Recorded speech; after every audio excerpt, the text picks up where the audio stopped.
সালামু আলাইকুম viewers, daily blog by শাহাদাত চ্যানেলে স্বাগত জানাচ্ছি আমি শাহাদাত। গত শনিবার আমরা গিয়েছিলাম যমুনা ফিউচার পার্কে স্যামসাং এর একটা latest phone Samsung Galaxy M15 কেনার জন্য। তাই আপনার জন্য নিয়ে আসলাম এই ফোনটির একটা আনবক্সিং ও সাথে ছোট্ট একটা ফার্স্ট ইমপ্রেশন ভিডিও। প্রাইস অনুযায়ী ফোনের ডিজাইন এবং আউটলুক ছিল এভারেজ। ফোনটিতে ইউজ করা হয়েছে প্লাস্টিক বডি এবং সাথে ছিল water drop notch, super AMOLED full HD display. Battery section ছিল 6000 mAh জাম্বো পাওয়ার ব্যাটারি, যার ব্যাটারি ব্যাকআপ ছিল খুবই ভালো আর স্টোরেজ ছিল 6128। তবে এই ফোনটির আসল আকর্ষণ ছিল ফোনটির হার্ডওয়্যার সেকশন। ফোনটিতে ইউজ করা হয়েছে মিডিয়াটেক ডাইমেনসিটি 6100 প্লাস প্রসেসরটি, যা কিনা কোয়ালকম স্ন্যাপড্রাগন 695 প্রসেসরটির সমতুল্য। তবে কোনো দিক থেকে এই প্রসেসরটির পারফরমেন্স কোয়ালকম স্ন্যাপড্রাগন 695 এর চেয়ে বেশি ছিল, যা কিনা 20,000 প্রাইস রেঞ্জে অন্যান্য যে কোনো ফোনের প্রসেসর থেকে নিঃসন্দেহে এগিয়ে থাকবে।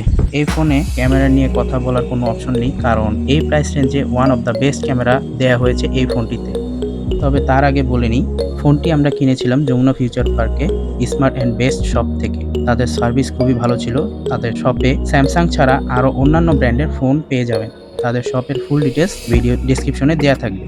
ফোনটিতে ইউজ করা হয়েছে 50 মেগাপিক্সেলের মেইন ক্যামেরা, 5 মেগাপিক্সেলের আলট্রা ওয়াইড এবং 2 মেগাপিক্সেলের একটি মাইক্রো ক্যামেরা। ফ্রন্ট ক্যামেরা হিসেবে ইউজ করা হয়েছে 13 মেগাপিক্সেলের একটি সেলফি ক্যামেরা। ফোনটির কিছু স্যাম্পল শট আপনাদের জন্য তুলে ধরলাম। এই ফোনটি নেওয়ার মূল কারণ ছিল ফোনের ক্যামেরা এবং এর ভিডিও কোয়ালিটি। তবে ফোনটিতে আমি ওয়্যারলেস মাইক্রোফোন ইউজ করার কোনো অপশন খুঁজে পাইনি। ওপেন ক্যামেরা সফটওয়্যার দিয়ে তেমন ভালো ক্যামেরা কোয়ালিটি পাওয়া যায় না, যা আমাকে ফোনটি কেনার পর খুবই হতাশ করেছে।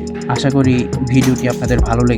ভালো লাগলে লাইক, কমেন্ট, শেয়ার করবেন এবং সকলে সুস্থ থাকবেন। আসসালামু আলাইকুম।